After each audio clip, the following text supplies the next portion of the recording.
माननीय अध्यक्ष महोदय, सभापति महोदय, सबसे पहले तो मैं धन्यवाद देना चाहूँगी राजस्थान विधानसभा के अध्यक्ष सीपी जोशी साहब को, जिन्होंने पहली बार महिला बाल विकास विभाग की अनुदान मांगों के पर बहस करने का, चर्चा करने का मौका सदन को दिया। इसके लिए मैं सबसे पहले उनको बहुत बहुत धन्यवाद देना चाहती हूँ।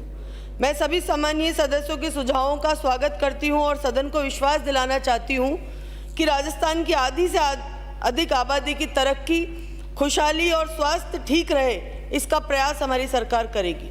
सदन को विश्वास दिलाती हूँ कि सभी माननीय सदस्यों द्वारा दिए गए सुझावों का मैं आलोचना नहीं मानते हुए समालोचनात्मक भाव से अधिकारियों के साथ बैठकर चर्चा करूंगी। वे उनको हर सुझाव को अंजाम तक लाने का प्रयास करूंगी। माननीय सभापति महोदय, राजस्थान को एक समय रूढ़िवादी प्रदेश, बालिका शिक्षा, भ्रूण हत्या, बाल विवाह से ग्रसित प्रदेश माना जाता था, परंतु आज सभी के अथक प्रयासों से प्रदेश में बालिकाओं और महिलाओं की न सिर्फ दशा बदली है, अपितु उनके कार्य करने की दिशा भी बदल गई है। आज हमारी बहनें आयम शक्ति उड़ान योजना से जुड़कर अपने उद्योग स्थापित कर रही हैं, अपने कंप्यूटर शिक्षा ले रही हैं, विभिन्न विषयों में कौशल प्रशिक्षण ले रही हैं एवं स्कूल से ड्रॉप आउट बालिकाएं पुनः शिक्षा से जुड़कर अपने नए आयाम को स्थापित करने में राजस्थान की तरक्की और प्रगति में अपना महत्वपूर्ण योगदान देने की कोशिश कर रही हैं। माननीय मुख्यमंत्री जी का सपना प्रगतिशील राजस्थान हो अपना। आज इस सोच के साथ हमारी बेटियां लगातार राजस्थान की प्रगति में काम कर रही हैं। खोल दे पंख मेरे कहता है परिंदा, अभी और उड़ान बाकी है, जमीन नहीं है मंजिल मेरी, अभी पूरा आसमां अभी बाकी है। इंदिरा महिला शक्ति जिस निधि की मैं बात कर रही हूँ, माननीय सभापति महोदय, 1000 करोड़ रुपए माननीय मुख्यमंत्री महोदय को धन्यवाद दूंगी कि महिलाओं की सशक्तिकरण के लिए बजट 2019-20 में दिया गया और मुझे सदन को बताते हुए खुशी है कि ये 1000 करोड़ रुपया संपूर्ण राशि हमारी राज्य अंशदान है, जो राजस्थान की महिलाओं की तरक्की और प्रगति के लिए हमारी सरकार ने दी है। और इस योजना के माध्यम से बहुत सी बहनों ने उद्योग स्थापित किए। अब तक 93 करोड़ 48 लाख रुपए के 1694 महिलाओं को हम लोग सब्सिडाइज ऋण दे चुके हैं, जिसके अंदर 1 करोड़ तक का ऋण हमारी सरकार, हमारे विभाग द्वारा दे रही, जिसमें 25% सब्सिडी हमारी बहनों को हमारा विभाग दे रहा है। बेसिक कंप्यूटर कोर्स दिए जा रहे हैं, जिसमें 2,56,655 बालिका और महिलाओं को बेसिक कंप्यूटर कोर्स के द्वारा लाभान्वित किया गया। उनको लेखांकन कोर्स में 18,95,000 बालिकाएं, 18 लाख हमारी जुड़ी हैं इससे। स्पोकन इंग्लिश एवं पर्सनैलिटी डेवलपमेंट प्रशिक्षण में 5,000 से ज़्यादा बालिकाओं ने ये कार्य किया है। कौशल सामर्थ्य योजना में 10,900 बालिकाएं, महिलाओं को लाभान्वित किया गया। और कोरोना काल जो एक ऐसा समय आया था माननीय सभापति महोदय, जिसमें पूरी देश और दुनिया अपने आप के अंदर हिल गया था, और ऐसे समय में अगर शिक्षा पे मार पड़ी तो सबसे ज़्यादा बालिकाओं के ऊपर पड़ी। गरीब घर की बच्चियों को स्कूल से वंचित रखा गया। माता पिता जिनके पास पैसा नहीं था, जो गरीब थे, जो मध्यम वर्गीय परिवारों के थे, उन्होंने अपनी बच्चियों को ये कह के कि पैसा नहीं है आप स्कूल छोड़ दीजिए।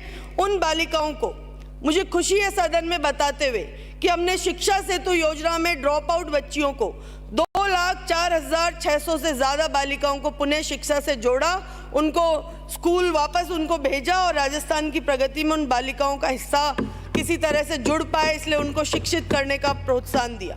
हमने बैंकों से चर्चा की, लोन ढंग से मिल पाए, उनको फैसिलिटी ठीक हो पाए, और जो बैंकों का सरलीकरण हो लोन देने के लिए, उसके लिए हमने स्टेट लेवल पे मुख्यमंत्री जी से निवेदन किया। तमाम स्तरों पे हमने बैंकों को चर्चा की और इसी चर्चा की वजह से हमारी बहनों को करोड़ों रुपए का लोन हम लोग दे पाए। बेटी बचाओ बेटी पढ़ाओ योजना जो बहुत महत्वपूर्ण योजना है सभापति महोदय, और मुझे खुशी है कि हमारी बेटी अवनी लेखरा जो टोक्यो पैरा ओलंपिक खेल 2020 में निशानेबाज में गोल्ड मेडल लेकर आई थी, उनको हमने इस बेटी बचाओ बेटी पढ़ाओ योजना का ब्रांड एम्बेसडर बनाया, जो राजस्थान की बच्चियों के लिए एक मिसाल साबित हो रही है। वर्ष 2015-16 में जहां जन्म लिंगानुपात SRB रेट 929 थी, आज 2020-21 में SRB रेट बढ़ के हमारी 947 हो चुकी है। आज 947 लड़कियां 1000 लड़कों के अनुपात में राजस्थान के अंदर है, जहां भ्रूण हत्याएं की जाती थी बच्चियों की। आज कहीं न कहीं हमारे विभाग के सकारात्मक सहयोग की वजह से, सकारात्मक कार्य करने की वजह से हमारी भ्रूण हत्या रुक के आज लड़कियों की संख्या 947 हो चुकी है, जो अपने आप में बहुत बड़ा अच्छा आंकड़ा है। हमारा प्रयास रहेगा कि आने वाले वर्ष के आने वाले समय में राजस्थान के अंदर हमारी बच्चियां 1000 से ऊपर हों, वो शिक्षित हों और उनका अनुपात बढ़ पाए। इसी कार्य के लिए बेटी बचाओ बेटी पढ़ाओ योजना के लिए राजस्थान को श्रेष्ठ राज्य के रूप में 2020 में भारत सरकार द्वारा राष्ट्रीय पुरस्कार से सम्मानित किया गया। यह हमारे प्रदेश के लिए बहुत गौरव का विषय है। मैं कहना चाहूँगी अध्यक्ष महोदय, केंद्रीय स्तर के ऊपर जब विभिन्न जिलों को बेटी बचाओ बेटी पढ़ाओ योजनाओं में सम्मानित किया गया, तो सबसे पहले हमारे राजस्थान के झुंझुनू, सीकर, हनुमानगढ़, नागौर और जोधपुर जिले को महिला बाल विकास मंत्रालय भारत सरकार द्वारा राष्ट्रीय पुरस्कार से सम्मानित किया गया। कहीं न कहीं हमारे ये जिले बेटियों के, महिलाओं के उन्नति के लिए कार्य करने का प्रयास कर रहे हैं। आज सामूहिक विवाह योजना, बहुत से सदस्यों ने चर्चा की इस बारे में, और मुझे खुशी है कि इसको 18,000 रुपये से बढ़ा के इसी बजट में माननीय मुख्यमंत्री जी ने 25,000 रुपये अनुदान बढ़ाया है, जो अपने आप में सामूहिक विवाह योजना को बढ़ावा देने का है। और अनेकता में एकता की भावनाओं को ध्यान में रखते हुए माननीय मुख्यमंत्री जी ने विभिन्न समाजों के सामूहिक विवाह अगर 25 से ज़्यादा जोड़े होते हैं तो उनको उस संस्था को, जो वो संस्था सामूहिक विवाह कराएगी, उस संस्था को 10 लाख रुपए अनुदान देने का, कि जिसमें गरीब अमीर, जाति धर्म तमाम चीज़ों से ऊपर उठ के अगर हम राजस्थान की सब लोगों को अनेकता में एकता की भावनाओं को ध्यान में रखते हुए सामूहिक विवाह योजना के माध्यम से जोड़ेंगे, 25 जोड़े अगर हो जाते हैं तो 10 लाख रुपये दिया जाएगा। ये एक हमारी इसी बजट की घोषणा है। मैं सदन के माध्यम से सभापति महोदय धन्यवाद देना चाहूँगी राजस्थान के यशस्वी मुख्यमंत्री अशोक गहलोत जी को, जिन्होंने अयम शक्ति उड़ान योजना के बारे में चिंता की। उन्होंने सोचा कि किस तरह से महिलाओं के अंदर तकलीफ़ें होती हैं। आज अगर हॉस्पिटल में हम देखेंगे, महिलाएं जाती हैं अपना इलाज कराने, 100 महिलाएं अगर जा रही हैं तो सभापति महोदय उनमें से 65% महिलाएं माहवारी स्वच्छता नहीं रखने की वजह से बीमार होती हैं, विभिन्न रोगों से ग्रसित होती हैं, बांझपन का शिकार हो रही हैं, बच्चेदानी का, यूट्रस कैंसर हो रहा है। इन चीज़ों के बारे में जिनमें लोग चुप रहते थे, हमने चुप्पी तोड़ने का प्रयास किया और माननीय मुख्यमंत्री जी ने अयम शक्ति उड़ान योजना के अंदर जो हमारी बेटियों के लिए, हमारी 10 साल से 45 वर्ष की महिलाओं के लिए चरणबद्ध तरीके से फ्री सैनिटरी नैपकिन योजना का जो शुभारंभ किया, उसका मैं सदन के माध्यम से समझती हूँ कि हमारे लिए एक बहुत ही अच्छा योग्य कदम था।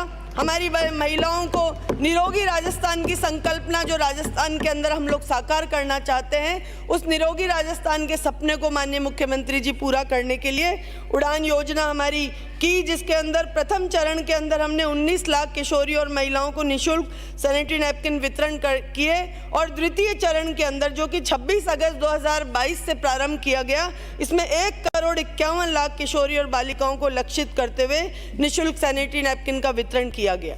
माननीय अध्यक्ष महोदय, महिला बाल विकास विभाग, ICDS विभाग, ये विभाग जिस पर जिम्मेदारी है लगभग 48 लाख से अधिक बेटे बेटियों, गर्भवती महिलाओं, धात्री महिलाओं, हमारी किशोरी बालिकाओं, हमारी गर्भवती महिलाओं, इन 48 लाख से अधिक लोगों की जिम्मेदारी हमारे ICDS विभाग पे है, जिनको हम लोग विभिन्न योजनाओं से लाभान्वित कर रहे हैं। माननीय अध्यक्ष सभापति महोदय, हमने पिछले 4 साल में अथक प्रयास किए हैं और इन सब का सर्वांगीण विकास करने का प्रयास किया है। इसका ही परिणाम है कि जहां 2018 में इस विभाग की जिम्मेदारी मुझे दी गई सभापति महोदय, उस समय हमारे इस विभाग में लाभान्वितों की संख्या 36 लाख थी।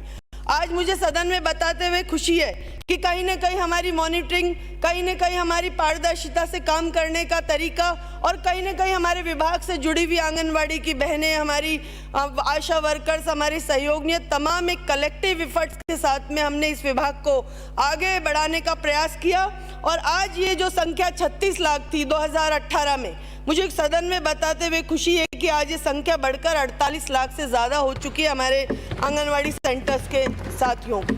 बहुत से साथियों ने नवीन आंगनवाड़ी सेंटर खोलने की लगातार पिछले 4 वर्षों से मांग चली आ रही थी। सदन के साथी जब हमारा बजट सेशन आता था, विभिन्न प्रकार के सेशन आते थे, उसमें नई आंगनवाड़ी खोलने की मांग सतत रूप से करते रहते थे और उन मांगों को हम भी यहाँ की मांगों को भारत सरकार को भेजते थे, लेकिन सभापति महोदय भारत सरकार के द्वारा कभी सकारात्मक सहयोग नहीं आया और 2015 के बाद में कोई नवीन आंगनवाड़ी खोलने का भारत सरकार ने राजस्थान को मौका नहीं दिया। मैं धन्यवाद दूंगी कि तमाम सदस्यों की मांग के आधार पे, जनसंख्या की वृद्धि के आधार पे और राजस्थान की भौगोलिक परिस्थिति को ध्यान में रखते हुए माननीय मुख्यमंत्री जी ने जो 8000 नई आंगनवाड़ी और 2000 मिनी आंगनवाड़ी खोलने का ऐलान किया है, ये अपने आप में हमारे उन बच्चों को, उन महिलाओं को जो आंगनवाड़ी को एक बहुत ही उम्मीद भरी नजरों से देखते हैं। हमारा प्रथम स्कूल आंगनवाड़ी का, वो गरीब बच्चा जो जन्म लेता है, वो टीकाकरण कराता है, वो गर्भवती महिला वहाँ जाती है, अपने बच्चे का टीकाकरण कराती है, स्वयं जाती है, वो धात्री महिला जो वहाँ से पोषाहार लेके अपने घर जाती है और वो बच्चा जो जन्म लेके और पहली शिक्षिका जो गरीब व्यक्ति, गरीब का परिवार है, वो अपने बच्चों को सबसे पहले आंगनवाड़ी के अंदर पढ़ने के लिए भेजता है। तो मैं समझती हूँ आंगनवाड़ी अपने आप में बहुत महत्वपूर्ण विषय है और इसमें जो 10,000 आंगनवाड़ी खोलने का हमने घोषणा की है, इसको जनसंख्या के आधार पे नवीन आंगनवाड़ी खोलने के जो नॉर्म्स है, माननीय अध्यक्ष महोदय, मुझे बहुत से सदस्य लिस्ट पकड़ाते हैं कि हमारे यहाँ ये आंगनवाड़ी खोल दीजिए, लेकिन चूंकि ये विभाग भारत सरकार और हमारे दोनों के कोलिब्रेशन से, दोनों के 60-40 के रेशो से चलता है, इसलिए संपूर्ण भारत में इस विभाग में नई आंगनवाड़ी खोलने के नॉर्म्स बनाए हुए हैं और मैं माननीय सदस्यों से निवेदन करना चाहूँगी कि उन नॉर्म्स के आधार पर आप अपने अपने अधिकारी को, सीडीपीओ को, अपने डिप्टी डायरेक्टर को बताइए और अपने विधानसभा क्षेत्र के अंदर जो जो नॉर्म्स में आंगनवाड़ियाँ नई आ रही हैं, उनके खोलने का प्रस्ताव आप हमारे पास में स्टेट लेवल पे भिजवाइए। हम लोग नई आंगनवाड़ी ज़रूर खोलेंगे। आंगनवाड़ी केंद्रों पे आवश्यक उपकरण जिनकी चर्चा चलती है, चाहे वो गैस सिलेंडर हो, चूल्हा हो, इनके लिए माननीय मुख्यमंत्री महोदय ने इसी बजट में 70 करोड़ रुपए का प्रावधान किया है, जो हमारी बहनों के लिए मेरे ख्याल से एक बहुत सकारात्मक कार्य रहेगा। राज्य में कुल 62,000 के करीब आंगनवाड़ियाँ चल रही हैं और नवीन आंगनवाड़ी खोलने की बात चल रही थी। बहुत से जगह पे भवन विहीन आंगनवाड़ी की बात चल रही थी। अध्यक्ष महोदय, मैं कहना चाहती हूँ कि भवन विहीन आंगनवाड़ियों के बारे में जो चर्चा माननीय सदस्यों ने की, लगातार वर्तमान में भारत सरकार की नई गाइडलाइन के अनुसार आंगनवाड़ी केंद्र के निर्माण के लिए 12 लाख रुपए आंकी गई है, जो कि एक सेंट्रल लेवल पे एक नॉर्म्स बनाया गया है, जिसमें 8 लाख रुपए नरेगा का कन्वर्जन और 2 लाख रुपए विभागीय पैसा दिया जाएगा, जिसमें केंद्रांश 1,20,000 और 80,000 राज्यांश है। मैं सभापति महोदय, सदन को आश्वासन दिलाना चाहती हूं कि हमारा राज्यांश हम कभी भी रोकने की हमारी मंशा नहीं है। मुख्यमंत्री जी नई आंगनवाड़ी भवन बनाने के लिए, राज्यांश देने के लिए हम तैयार हैं, लेकिन सतत रूप से लगातार केंद्र को हम लोग चिट्ठी लिख रहे हैं कि नवीन आंगनवाड़ी के लिए आप अपना अंशदान दीजिए 1,20,000, लेकिन केंद्र हमारे पत्रों का जवाब नहीं देता है, अपना जो रेशो है वो देने के लिए तैयार नहीं है। माननीय सदस्य, आज भी विपक्ष के साथियों ने और हमारे साथियों ने सबने मिलकर नवीन आंगनवाड़ी के भवन बनाने की चिंता व्यक्त की। तो मैं हमारे विपक्ष के साथियों से निवेदन करना चाहूँगी कि इस विभाग को राजनीतिकरण से ऊपर उठ के, इस विभाग में आलोचना की भावना नहीं रखते हुए, एक समानता के दृष्टिकोण से आप लोग केंद्र सरकार को पत्र लिखिए, सारे विधायक मिलके, कि जो राज्यांश है इन आंगनवाड़ी बच्चों का जो हक है उसको केंद्र सरकार अपना दे। हमारी सरकार खुले दिल से ये भावना के आधार पे नवीन आंगनवाड़ी सेंटर बनाने के लिए तैयार है। अध्यक्ष महोदय,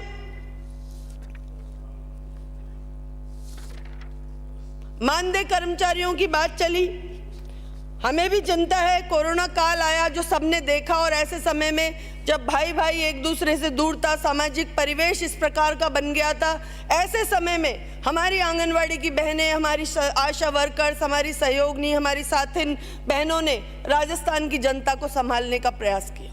और मैं ये नहीं कहना चाहूँगी कि ये बहुत ज़्यादा है, लेकिन फिर भी हमने लगातार, जो कि मानदेय का जो सिस्टम है, माननीय सभापति महोदय, आप भी जानते हो, तमाम सदन भी जानता है, ये विभाग 60-40 के प्रतिशत से चलता है।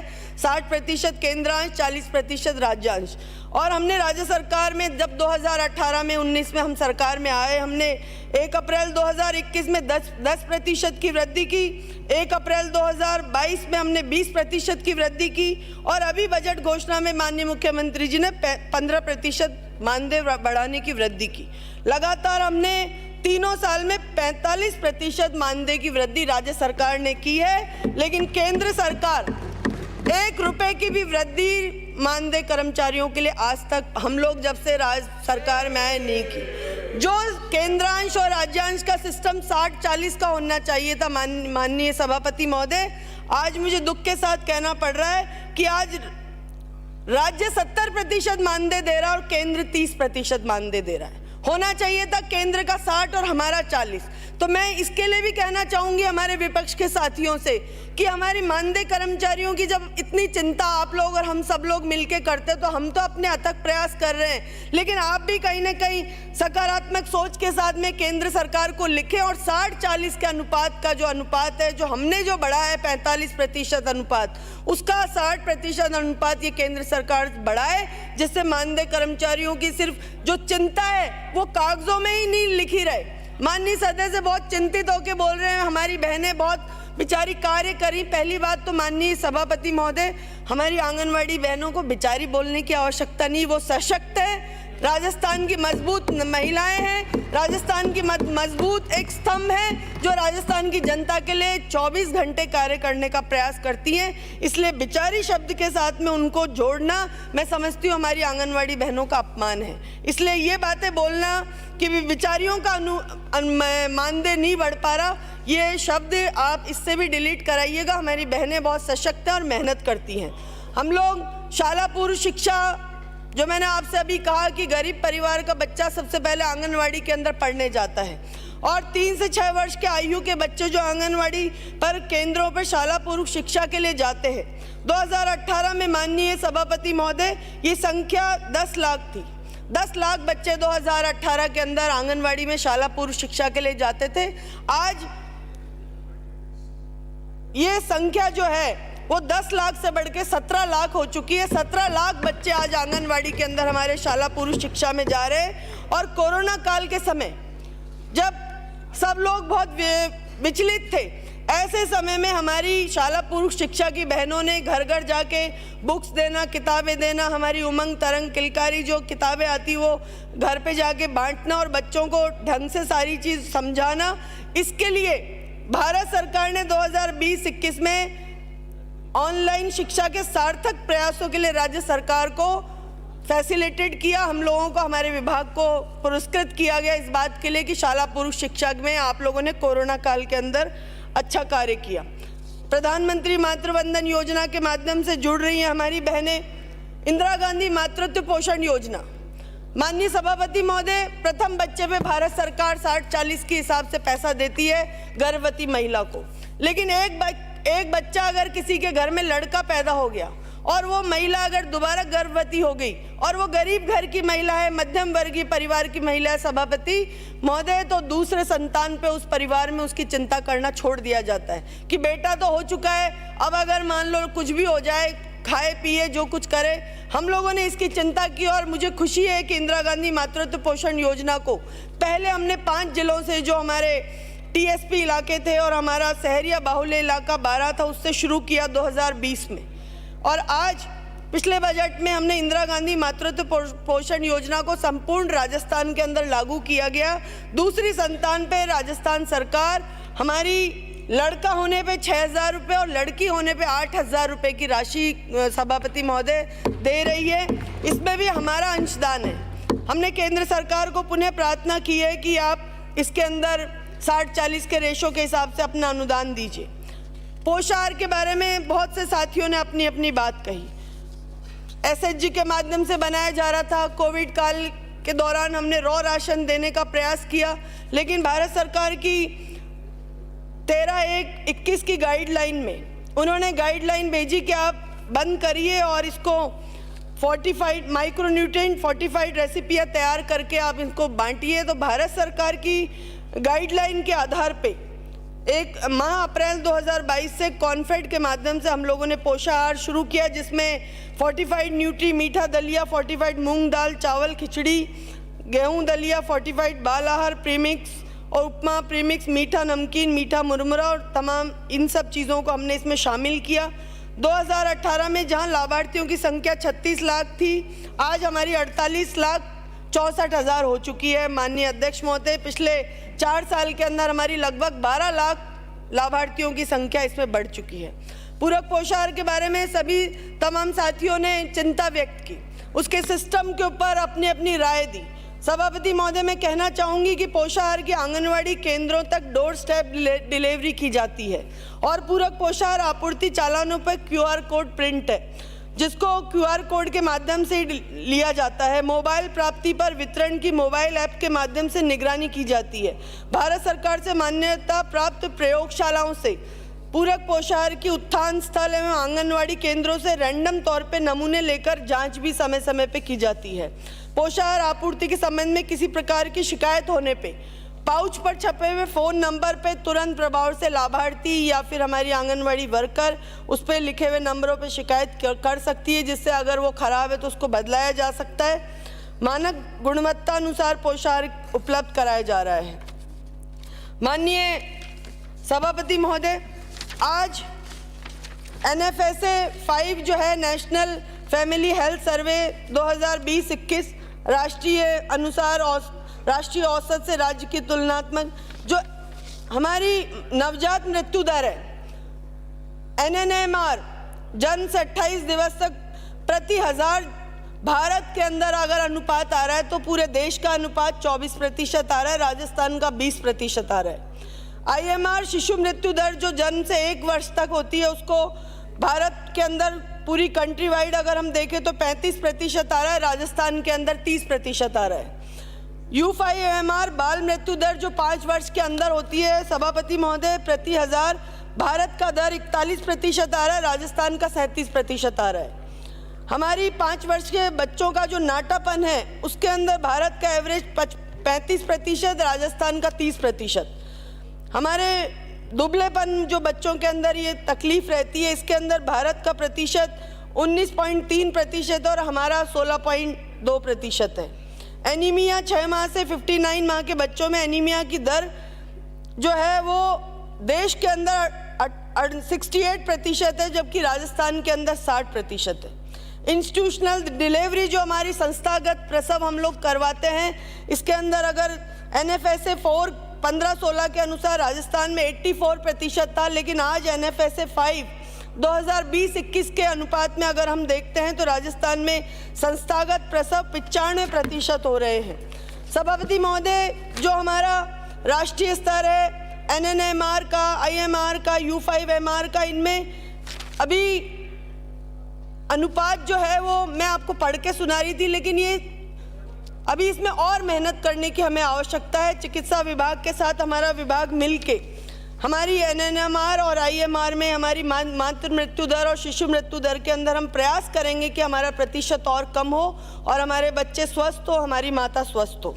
मैं अपनी इन बातों को कहते हुए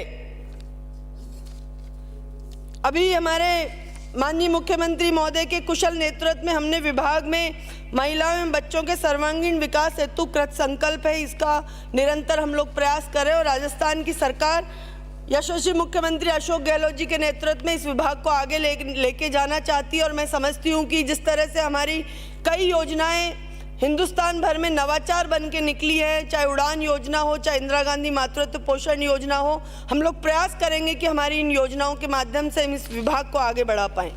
अभी हमारे साथी ज्ञानचंद जी कह रहे थे कि आपका कैरियर भी ख़त्म हो जाएगा, अगली साल सरकार भी ख़त्म हो जाएगी। तो कैरियर कोई हमारा कमल का फूल नहीं है सभापति महोदय जो सूख कर उड़ जाएगा। कैरियर हमारा कमल का फूल नहीं है सभापति महोदय जो सूख के उड़ जाएगा। जनता के सेवा की भावना से काम करते हैं, वापस अगले वर्ष यही वापस मिलते हैं। पारक साहब, इन्हीं शब्दों के साथ मैं अपनी बात को समाप्त करूंगी। धन्यवाद। जय हिंद। प्रश्न ये है कि मांग संख्या 30 जनजाति क्षेत्रीय विकास के संबंध में